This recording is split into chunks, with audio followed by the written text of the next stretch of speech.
औरतें होती हैं, मानव में किस प्रकार का अपरा पाया जाता है। अपरा जो है गाय में भी होगी, है ना, और शेरनी में भी होगी, बंदरिया में भी होगी, सबके अंदर अपरा होगी। पर मनुष्य वाले में जो औरतें होती हैं उनकी किस प्रकार की बच्चादानी का हिस्सा होता है। तो बोला गया है कि जरायु पर, मानव में जरायु पर, सुनो तो मानव में जरायु पर, देखो जरायु पर का मतलब होता है कि मनुष्य को जरायुज कहा गया है, क्योंकि शरीर सशरीर जन्म लेता है। पर जो वो होती हैं पक्षी होती हैं वो अंडे जन्म लेते, तो अंड यूज है वो, है ना। उस अंडे में कितने दिन बाद से सुनो तो जो औरतों में मनुष्य में जो बच्चादानी पाई गई है उसको कहा गया है जरायुज प्रकार की। किस प्रकार की? जरायुज। और उसके अंदर बटा हुआ होता है, मांस का चित्र देखे होगे, बच्चे का चित्र देखे बच्चादानी का, तो मांस यहाँ वहाँ उसके पेट में चपका है, तो उसको बोलते हैं बिलाई आवंटन। क्या बोलते हैं उसको? बिलाई आवंटन कहते हैं। पर डिम्बाभ, डिम्बाभ मतलब भ्रूण को डिम्बाभ कहते हैं। डिम्ब माने अंडा होता है वैसे, पर डिम्बाभ मतलब होता है बिखरा हुआ। क्या?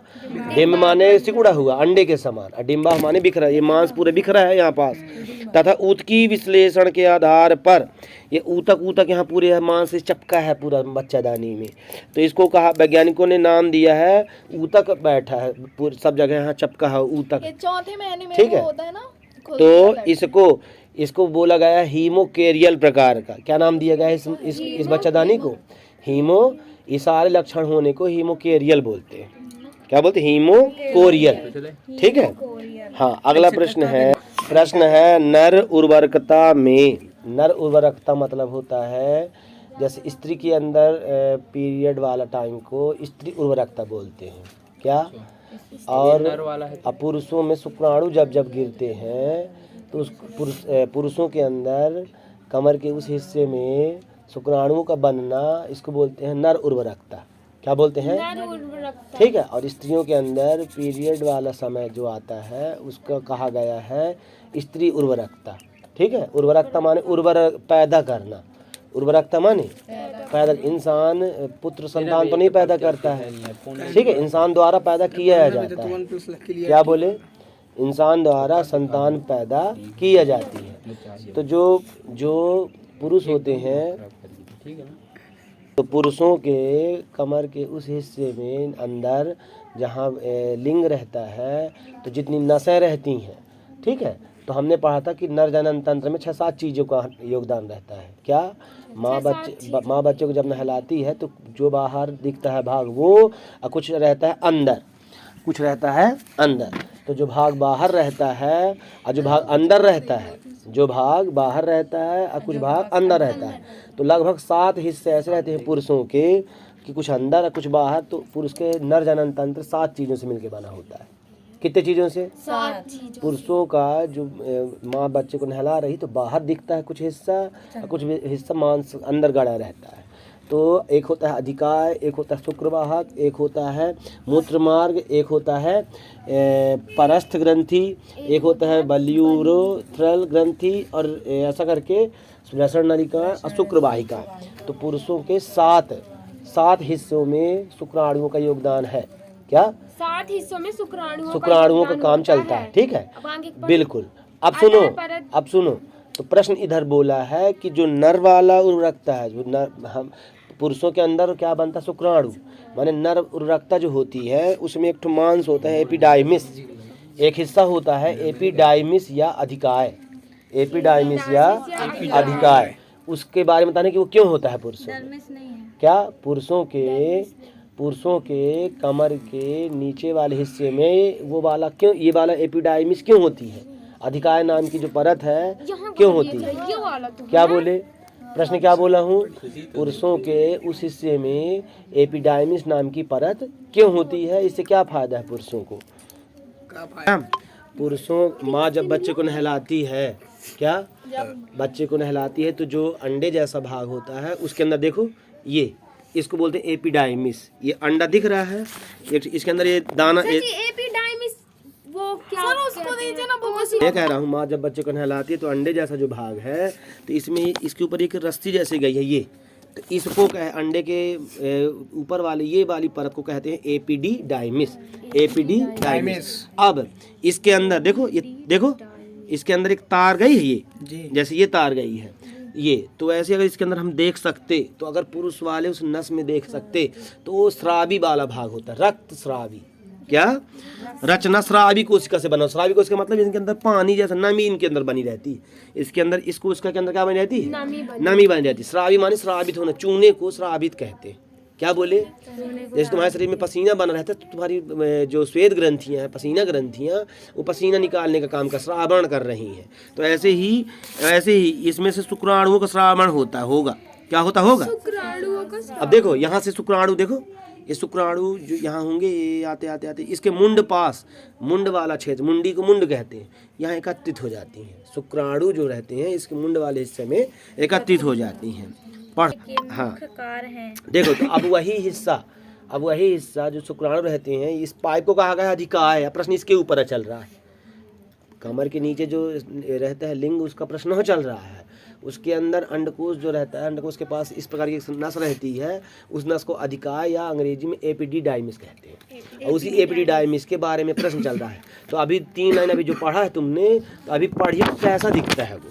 अभी तुमने क्या पढ़ा है, कैसा दिखता है वो? श्रावी भाग होता है। अब वो काम क्या क्या करता है, सुनना, पढ़ो कि भाई इसलिए नस होती है एपिडाइमिस वाली, क्योंकि पुरुषों के जो सफ़ेद द्रव जब गिरने वाला होता है जिस टाइम पर, तो ये परत गाढ़ा जो चिकनाहट रहती है उस पानी में, द्रव में, सफ़ेद तरल पदार्थ में, शुक्राणु में लसलसा तरल द्रव, तुम्हारी बुक में छपा है एक जगह लसलसा तरल द्रव। तो ये सब किसकी जिम्मेदारी है करना? अधिकाय की। उसकी सांद्रता बना के रखता है, अच्छा गाढ़ा बना के रखता है। क्या? जैसे है ना, कोई भी चीज़ गाढ़ी होती है तो अच्छा लगता है, और पतला पंचुचा रहने में अलग प्रकार का रहता है। तो जो शुक्राणुओं की सांद्रता है किस वजह से होती है? इसी की वजह से। और शुक्राणु वहाँ संग्रहित होते हैं, उस नस जो होती है अधिकाय वाली, वो क्या करती है? शुक्राणुओं को वहाँ संग्रह करके रखती है, उनकी सांद्रता बनाए रखती है, गाढ़े बना रहता है वो द्रव।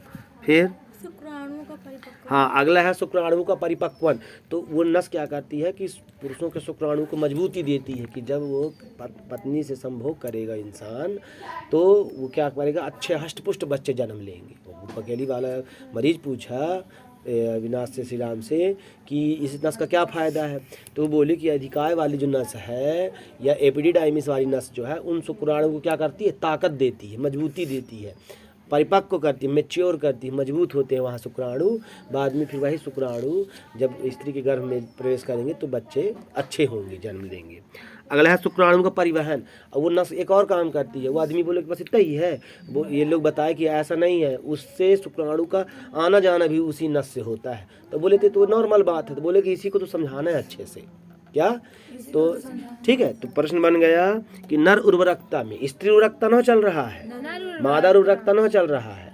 मादा उर्वरकता चलेगी तो पुरुष को बताओगे। उर्वरकता का मतलब होता है जन्म देना। तो यहाँ नर क्या जन्म दे रहा है? शुक्राणु का जन्म होने को समझाना है। का लड़का जन्म देते है ना। नर उर्वरकता का मतलब क्या है? नर के अंदर शुक्राणु कैसे बनते हैं ना। नर के अंदर शुक्राणु, नर मतलब पुरुष। लिखा है कि जैसे ही माँ बच्चे को जन्म दी, किसको? जैसे ही माँ बच्चे को जन्म देती है तो माँ की गर्भाशय वाली अवस्था कंप्लीट हो गई। माँ ने बच्चे को जन्म दे दिया, ठीक है। बच्ची को जैसे ही माँ जन्म देती है तो गर्भावस्था कंप्लीट हो जाती है। अब उस टाइम पर उस बच्ची के कमर के नीचे के हिस्सों में कोशिकाएं बनना शुरू हो जाती हैं। क्या बोले? हाँ, पर वो उस टाइम पर टीवी नहीं सुना करते कि 5 साल की बच्ची के साथ बलात्कार, नहीं सुनी हो? तो ये सब चीज़, हाँ, तो ये सब चीज़ें उसी समय पर उनका होने लगता है शुरुआत।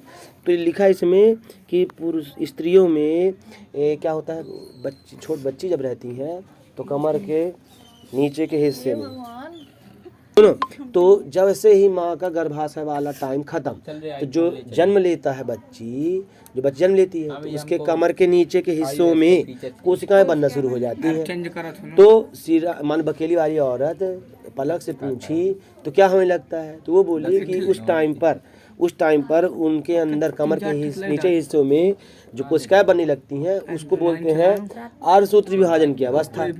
उसको क्या बोलते हैं? तो बकेली वाली औरत बोली कि गर्भाशय के बाद क्या होता है, तो पलक बोली कि उस टाइम पर उनके अंदर कमर के नीचे हिस्से में क्या बनना शुरू हो जाता है, कोशिकाएं, और उन कोशिकाओं को बनने की प्रक्रिया को बोलते हैं अर्धसूत्री विभाजन। कमर के दोनों जांघों के ऊपर तो क्या बनने जाती हैं, अंड कोशिकाएं बनना शुरू हो जाती हैं, अंड जननी कोशिकाएं, जिसमें अंड जन्म लेंगे। जब बड़ी हो जाएंगी तो अंडा पीरियड चालू होगा उसके अंदर। क्या अभी तो जन्म लिए हो बिटिया, अभी थोड़ी पीरियड हो जाएंगे, पर जब पीरियड होंगे तो उसके पहले अभी उनके अंदर कोशिकाएं बनना शुरू हो जाती हैं। क्या बोले? अंड जननी कोशिकाएं बनना शुरू हो जाती हैं। किनके अंदर? बच्चियों के कमर के अंदर उन हिस्से में बनना शुरू हो जाती हैं। उस अवस्था को कहा गया है प्रोफेज 1। उस अवस्था को क्या कहा गया है? प्रोफेज 1। उस समय मांस उनकी बनता होगा उन नसों में, नसें जो बनती हैं बाद में पीरियड जब होगा बच्चियों के, तो उस टाइम फिर पहले से बनना शुरू हो जाती हैं। अब ये अंडजननी कोशिकाएं प्रविष्ट करती हैं, उसी टाइम पर उसको अंडजननी कोशिकाएं कहा गया है, क्योंकि अंडे जन्म लेंगे भविष्य में उनके उस हिस्से में। अब वह कब तक बनी रहेंगी उस तरह की? जब तक यौवन अवस्था न आ जाए, जब तक वो बच्चियाँ क्या न हो जाएंगी, जब तक बड़ी, जब वो यौवन अवस्था आ जाएगी, जब उनके शरीर का विकास स्त्रियों जैसे होने लगेगा, तो उस अवस्था तक वो बनी रहेंगी। बाद में जब वो अवस्था चालू हो जाएगी तो अवरुद्ध कोशिकाओं को प्राथमिक अंडक कहा जाता है। तब तक उनको क्या बोलते हैं? प्राथमिक। अभी वो अंडक बने नहीं है, तो उस हिस्से को प्रोफेज 1 की प्राथमिक अंडक अवस्था कहा जाता है। और हाँ बिल्कुल, लेकिन इसको पुटक या फॉलिकुलर की पहली की अवस्था बोलते हैं। क्या बोलते हैं इसी को? कहाँ हो रहा है? उन बच्चियों के अंदर कमर के उस हिस्से में ये कोशिकाएं बन रही है, तो उसको क्या बोलते हैं? पुटक या फॉलिकुलर की अवस्था। क्या बोलते हैं इसको? फॉलिकुलर की पहले की अवस्था। पुटक या फॉलिकुलर की फॉलिकर स्त्रियों के कमर के उस हिस्सों में प्राथमिक अंडक कब बनते हैं, द्वितीयक अंडक कब बनते हैं, ये समझाना। क्या बोले? प्राथमिक अंडक कब बनते हैं, द्वितीयक अंडक कब बनते हैं? तो यौनावस्था के पहले प्राथमिक अंडक, अब बाद में जब यौनावस्था आ जाएगी तो वो द्विगुणित हो जाएंगी, वो फिर से टूटेंगी। उस टाइम को क्या कहा जाता है? द्वितीयक अंडक कहा जाता है। ठीक है, तो उस टाइम पर कहा जाता है कि अर्धसूत्री विभाजन पूरा हो गया। तब तक चलता है, बताओ, जब तक यौवन अवस्था न आ जाएगी तब तक वो विभाजन होता रहता है। अब वो अगुणित हो जाती है। सुनो, अब जब वो अवस्था चालू होगी तो अब फिर दोबारा न टूटेगी, इसलिए उसको क्या बोलते हैं? अगुणित अंडक कहते हैं उसी को। द्वितीयक अंडक या उसी क्या बोलते हैं? अगुणित माने जो गुणित ना होगी, टूटेगी नहीं, है ना। और दूसरी लघु कोशिका प्राथमिक ध्रुवीय पिंड कहलाती है, काफी जीवद्रव्य संचित रहती है। अब वो उनके अंदर उन कणों में उनके अंदर मांस जैसे कण रहते हैं, इसलिए उनको जीव द्रव्य संचित कहते हैं। क्या बोलते हैं उसको? तुम्हारे अंदर मांस भर रहा है तो उनमें भी मांस जो भर रहता है उसको जीव द्रव्य बोलते हैं। तो क्या बोले? हमेशा चलती रहती है। तो कहे में प्रश्न दिया है मादा जनन मार्ग में। अब स्त्रियों की बात चल रही है, स्त्रियों के मतलब प्राथमिक वाला ये पुरुष में कौन कर रही है? अब आ गए 12वां प्रश्न है, स्त्रियों की बात चल रही। मादा जनन मार्ग में अपनी आंखों में लिखा है, मादा जनन मार्ग में, स्त्रियों के मूत्र मार्ग में जहाँ से बच्चा जन्म लेता है, स्त्रियों के मादा जनन मार्ग में जो बच्चे जन्म लेते हैं जहाँ से, है ना, तो उस हिस्से में कहीं पास टर्निंग पॉइंट रहता है अंदर। क्या रहता है? टर्निंग पॉइंट, मोड़ रहता है, कहीं पास संधि रहती है एक जगह, उस जगह को कहा गया है स्थमिक संधि स्थल। क्या बोला गया है? स्थमिक संधि स्थल। तो वो क्यों होता है? वो क्यों होता है? जहाँ पास नर वाले शुक्राणु और स्त्रियों वाले अंडाणु मिलते हैं स्त्रियों के योनि के अंदर, जिस जगह पर, उस जगह को कहा गया है स्थमिक संधि स्थल। और वो पतली होती जाती है अंदर, तो वो संकीर्णता आती जाती है उस हिस्से में। ठीक है, बिल्कुल। तो वहाँ पास अंडवाहिनी क्या हो जाती है? संकीर्ण हो जाती है, और नलिका में इसका विदलन शुरू